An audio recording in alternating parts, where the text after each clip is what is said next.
Good afternoon, everyone. I think we'll get started.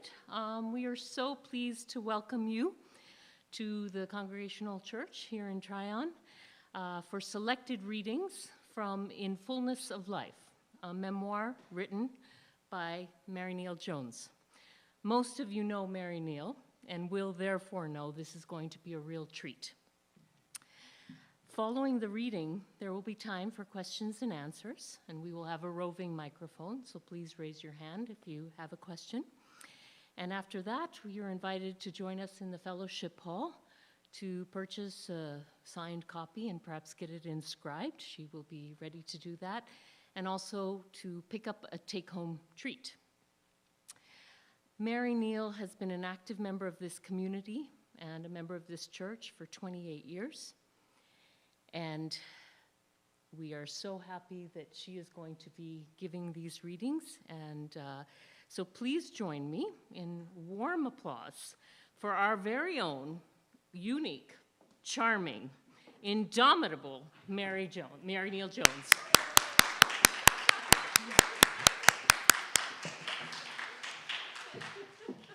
Thank you, Sandra. Thank you so much for coming. I'm a nervous wreck. I am grateful to my church for allowing me the space and to Pastor Megan Young for arranging the setup and for her tremendous moral support. Many friends are helping today. I appreciate them greatly. Thanks to Ellen Harvey Zip for publicity, Jackie Whedon for planning your take-home refreshments, Andrea Walter and Pat Goss for ushering according to COVID safety guidelines. And today I will share with you the process of my first attempt at self-publishing. I want to recognize some people who made this book possible. Steve McKenzie at McKenzie Printing in Tryon, with utmost patience and skill, guided me through the complications of format, sizing, enlarging and reducing photos, typeface selections, and other aspects of producing a fairly attractive, readable publication. Steve kindly allowed me to use his post office box to receive orders and payments, as I did not want to risk them in my street-side mailbox. Acknowledgements in the book are to Sandra Goss for superior computer work, as she plowed through my typewritten pages, penciled notes, and numerous revisions. Pat Goss for reading the first draft, making suggestions. Jerry Fitzgerald Board and Marianne Claude, two fine novel writers, for invaluable suggestions. My son Eric, who is here, Eric, would you please raise your hand so they may recognize you, for encouragement and textual improvements. And to my three oldest granddaughters who inspired their Nana to write her story in the first place, and one of them is here, Caroline. Jerry and Marianne also wrote forewords that brought me to tears. I was moved, too, by comments from Dorothy Kirk, Francis Flynn, and Jeanette Shackelford of Tryon, now printed in the second press run of the books. The book cover is by Columbus artist Sean Matthew. I asked Sean to depict a great tree to represent the tree of life with visible roots to represent my ancestry, the roots of my family. I love her work. To produce this memoir, I had to overcome several years of writer's block. Who wants to read about a failing old woman, I thought. But I began to realize it's not just my story. It's everybody's story. We all have to grow up, face challenges and hardships, wrestle with hard choices, know sorrow as well as joy. What finally urged me to the task was the pandemic, the terrible isolation, loneliness, sadness, if not depression. I needed something worth doing. To overcome hesitancy to write about myself, I called upon years of acting, going on stage as another person, a character outside of myself. I assumed the role of hard-nosed editor and asked, who was that Maryneal? And where and when and how and why did she do the things she did? The psychological exercise worked. The story took over as I careened through 87 years while the world spun into what we know today. I hope you will find yourself in these pages. Not the same experiences, but familiar human responses to the hand life deals us. Before opening the floor to any questions you might have, I will read a few excerpts and end with the final word of In Fullness of Life and the epilogue, which encapsulates the meaning of the entire book. Reading 1. Through the years, parsonage life included a very old house with ancient plumbing which moaned and rattled. Flushing a commode discharged bits of ceiling plaster. To avoid plaster in my hair, I placed a towel over my head.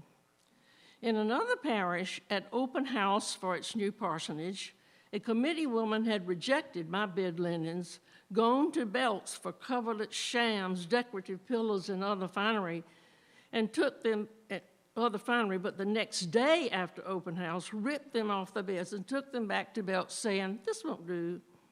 The men of the church had volunteered their skills to build the lovely new house, the church's first parsonage. One member objected to the plan, did not help at all, and criticized throughout months of construction. When the crew dug the septic tank and the cement was still wet, my husband, Bill, inscribed into one wall, "Dedicated to," and the name of the offending parishioner.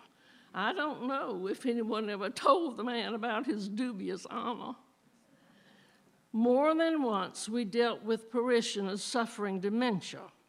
I answered the doorbell one day to a woman who charged past me shouting, "You stole my bowl and I want it back." She marched into the kitchen and began opening cabinets. When my efforts to calm her failed, I telephoned her daughter, who came, apologized, and took her away. The daughter had her mother's bowl, she said. Strangely, while the intruder was rummaging through my dishes, I feared she would find her bowl. Years later, in yet another parsonage, we had a neighbor with Alzheimer's. She would come over several times a day and have the same conversation, although very pleasantly. One Saturday, Bill, my husband, filthy from working all morning in the garden behind the parsonage, decided to strip before entering the house. The back steps led into a small laundry room and broom closet, then through a glass-fronted door into the kitchen. In the washroom, Bill shed his clothes and dropped everything into the washer. Just then, I saw our neighbor headed up the steps. Bill did not have time to cross to the kitchen door, so he jumped up on the washing machine and huddled there, trying to shield with his hands important portions of his naked self. I rushed to the outer door and said, "Oh, Mrs. C., you can't come in just now. Mr. Jones is sitting on the washing machine naked." She looked confused and went away. I thought my dear, gentle husband was going to strike me. "Why did you say that? Are you crazy? I would kill you. I could kill you." "Oh, honey," I said, "she won't remember it, and you'd better get dressed because she'll be back." Bill stormed through the house, bathed, dressed, stalked into his study, slammed the door, and did not come out until he smelled supper cooking. Unfortunately, the story does not end there. The next morning, during coffee hour after the worship service, Mrs. C. went about saying, "Did you know that when our pastor is at home, he goes naked?" Chapter 4 deals with encounters with the rich and famous. When my husband, a delegate, and I, a reporter, attended World Methodist Conference in Nairobi, Kenya in 1986, South African Bishop Desmond Tutu sat with us at lunch in the huge conference center. That intellectual and spiritual giant was about half my height. Bill and I enjoyed great rapport with the internationally renowned leader. When we parted, my husband said, "Bishop Tutu, you can tell people you had lunch with Bill Jones if you want to, because I will sure tell people I had lunch with you." I remember being struck by Bishop Tutu's remark when addressing the international body. He said that when white men came to Africa, we had land and they had Bibles. They said, "Let us pray." We closed our eyes, and when we opened them, they had the land. Now we had the Bible, the best part of the bargain. And from chapter 6, some experiences are unforgettable. 10 years at 9 churches over almost 4 decades generated memories too numerous to recount. However, a few must be told. One night, Bill was called to the home of a parishioner where 2 EMTs with ambulance idling were trying to attend an obese woman who suffered a heart attack and would not go to hospital without getting dressed. She insisted on wearing a girdle. Bill held her up, putting his hands on her armpits, while the 2 ambulance attendants struggled to place her feet in the girdle and wrestle it onto her ample rear end. Bill came home laughing and crying. I'd never seen him hysterical before. He fell exhausted into bed and laughed and cried, even in his sleep. She lived, by the way. I would rather have died. Now, lest you think our life was a bed of roses and everything was fun and frolic, I will read a portion of chapter 5, which is entitled, "Into Hell for a Heavenly Cause." "Hey, Maryneal, how did you get that job? Did you sleep with the bishop?" This is how a sneering United Methodist clergyman accosted me at the Methodist Center in Columbia, where I assumed the post as editor of The Advocate, the weekly newspaper for South Carolina Methodism. For 142 years, the editors had been clergymen, ordained men. Another furious minister asked if my husband wrote my editorials. Their resentment stemmed from the fact that The Advocate was considered a plum appointment for clergy. When a prominent pastor was named to The Advocate, it also opened a high steeple church for another pastor to receive assignment. Our 10-year ordeal began in January 1979. The Advocate Board chairman had come to our parsonage in Mullins, South Carolina, and asked me to become associate editor in name, but actual editor-in-chief, to replace the ailing Reverend Dr. Wallace Friday, who would retire in June. The board's unprecedented move was based on my track record as a journalist and public relations veteran, able to deal with controversial issues such as race relations, status of women, and other pressing societal concerns. The board wanted a real newspaper, not a mouth organ for the conference. I told them I would give them an answer the next day. That evening, Bill and I sat in the den across the room from one another. As shadows fell, neither of us turned on lamps. Deep in thought, he leaned back in his chair, legs crossed, a finger alongside his temple, head cocked. I asked, "What do you think?" Without hesitation, his piercing blue eyes hardly discernible in the gloom, Bill simply said, "Yes." I implored, "Why? You know that I will write the truth and we will be crucified." Softly he answered, "I know." He paused, and again, not looking at me, his voice breaking, he said, "Do it for the church." I went cold all over. Bill knew it would cost him his seniority as an elder in the conference, and it did. I knew it was a sacred calling that could not be refused. A Nineveh, a burning bush. I would not be alone. My husband, like the song's refrain, became the wind beneath my wings.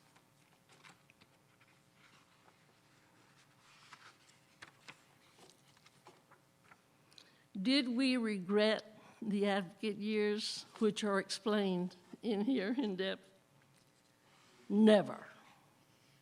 I consider those 10 years under unrelenting bureaucratic pressure the most important work of my career.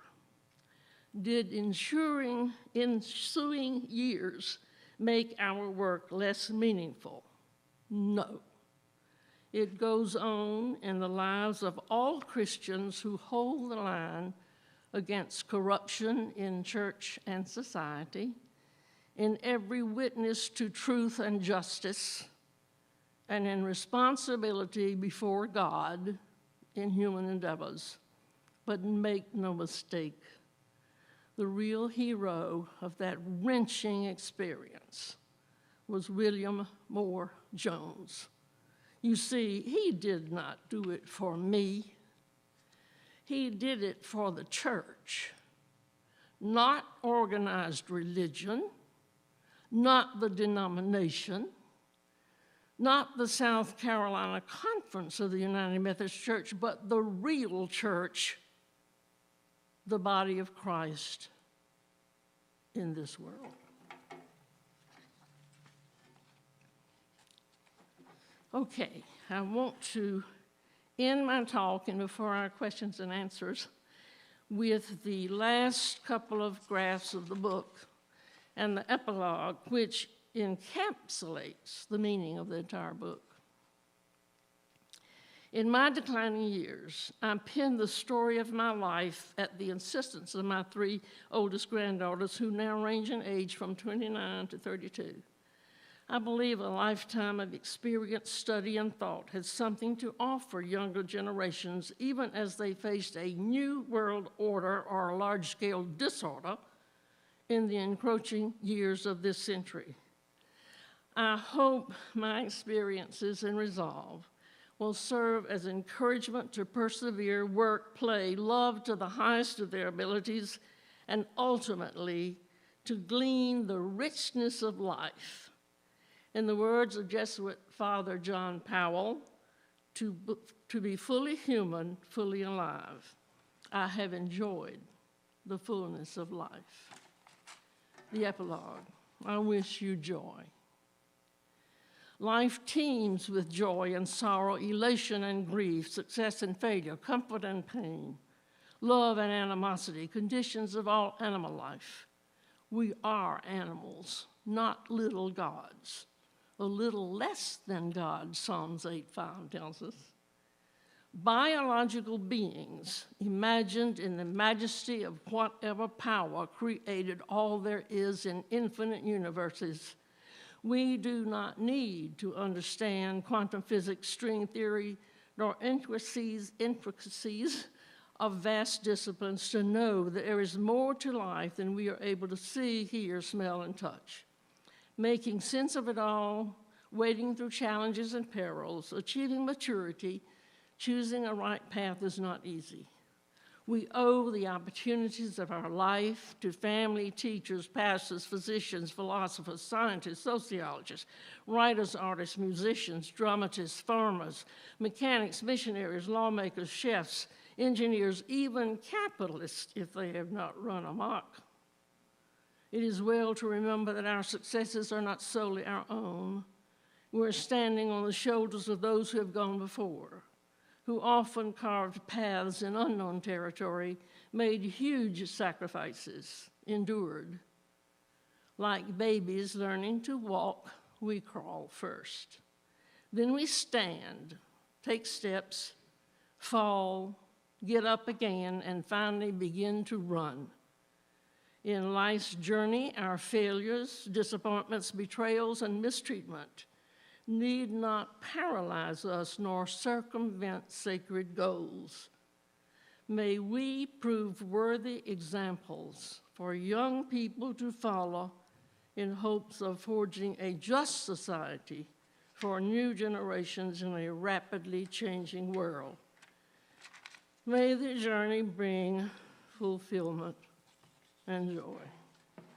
And now I would be happy to try to answer any question you might have.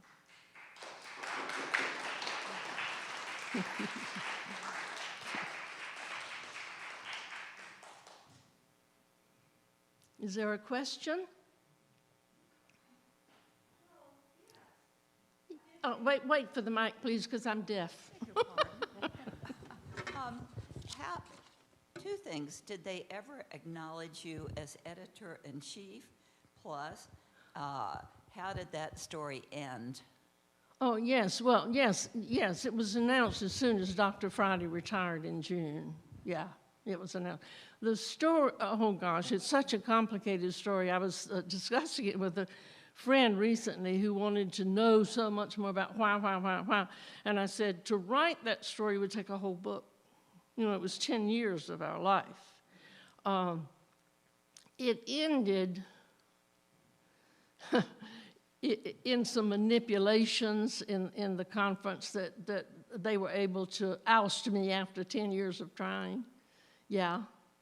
So the story is in there. I would urge you to get the book. Okay? Was that an adequate answer? Yeah, because it's very, very complicated to talk about that. Yeah.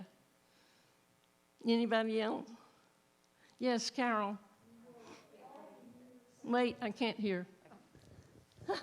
Did you and your husband spend all of your ministry in South Carolina? Yes. He belonged to the South Carolina Conference of the United Methodist Church. Yeah.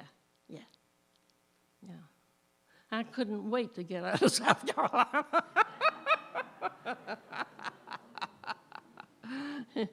Yeah. Jackie? So if you were a Methodist for so long, why are you in this church? I said so in here. I joined the Congregational church deliberately, on purpose, because I see it as the most liberal of the mainline denominations in the world. And because of its track record in human rights that helped to stop slavery, things of that nature, and because the system is congregational, that means the congregation rules, not a bishop, not district superintendents, not a pope. And so I deliberately chose for those several reasons, but I go into more detail about this particular church in the book.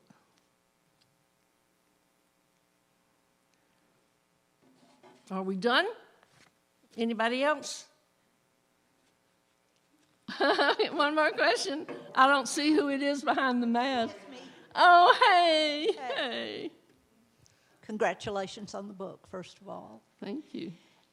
But anywhere along the way, did you ever wonder if you should have become a minister? No. Because I was sitting here thinking you would have made a good pastor. Oh, well, so often through the years in our various appointments, and even years later, getting letters from former parishioners, that sort of thing, they said things that thrilled my heart. They said, you and Bill were a team. We worked together. And the thing of it is, I was a very, very involved church person before I met and married a clergyman in the first place. The church has always been a very, very important part of my life. And so I think, well, in the Congregational church and some other denominations, we are all priests, every one of us. Those of you who are sitting in the pew now, you are a priest to your fellow people, fellow men and women. But thank you, Gloria. I feel like I was in ministry, and I feel like I still am. and especially in the avenues of this church, this wonderful, wonderful church here in Tryon. Yeah. So, Virgil here. Can you hear me? Yeah. So, your entire book may be about this in some ways, but I'm thinking about your grandchildren. And I'm pondering that perhaps the book is also a guide for them as they read about you. Do you have, like, does the book contain, like, here are the top 3 things that I hope you think about in your life? Or is it embodied throughout the book? I think it's embodied, and a lot of the book has to do with my family. I'm very pleased and proud that my son Eric is here, because I wasn't sure that after he read about himself as a child growing up, that he would ever speak to me again. But he's been very patient about it. But I write about their fathers, my sons, and that's important too. So if they need to read between the lines. Everybody needs to read between the lines, and some people can't read between the lines. They can hardly read the lines, with understanding. Some of the responses have been so funny. One reader was very, very upset because I had to wear my older sister's hand-me-downs growing up. And I said, well, that was perfectly normal, If you had several children, you always handed the clothes down to the next one, So people have responded in very curious ways. One reader was very upset, and went into numbers of paragraphs about our having hanged a cat because it killed our baby rabbit. And I had no idea it would upset anyone so badly, Anything else, or are we ready to go? Oh, yeah. I can hear you from here. Back to your being the editor-in-chief. Yeah. You meant after 10 years, you said the word ousted. Yeah. Yeah. I have not read the book yet. I do have my own copy. Okay. I love it. And how did you feel? Were you during those 10 years, were you militant? Did you feel yourself really get angry and militant, or did you just put your head to the grindstone and get the work done? Exactly. It was more, yeah. You felt Yeah. ousted? Well, no. Fired is the word. They, they got rid of me for sure. But no. After 10 such wonderful, probably very productive years. Yeah, but it was hard every step of the way. We fought the hierarchy the whole time. And I knew that was coming because I knew of the corruption that was going on in the hierarchy of our church in South Carolina. And that's one of the reasons that the board came to me in the first place. They said, go after them. And so I did. I knew exactly what I was getting into. I knew what was going to happen. Are you talking just about Methodists or? Well, what is interesting is that my writing very, very quickly became national. And I would be invited to be on panels with some of the leading theologians in the country. And Christian Century magazines of that stature would quote me in their stories about some of the issues and so forth. So at the height of the readership, I had 100,000 readers. Yeah. So I don't regret. It was hurtful, but my husband was my backbone, and the church, the real church. That's why you do things like that. Exactly. So I think that winds it up. Thank you so much, and I hope you'll... Yeah. Sorry. This isn't a question, but I just want to congratulate you on doing this and completing it, and to say to anybody who doesn't already know this, for years Maryneal has been presenting at what we used to have, the open mic.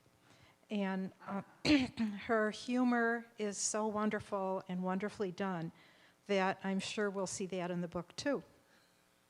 Thank you. I don't know. We'll see. Thank you. Thank you so much. This way.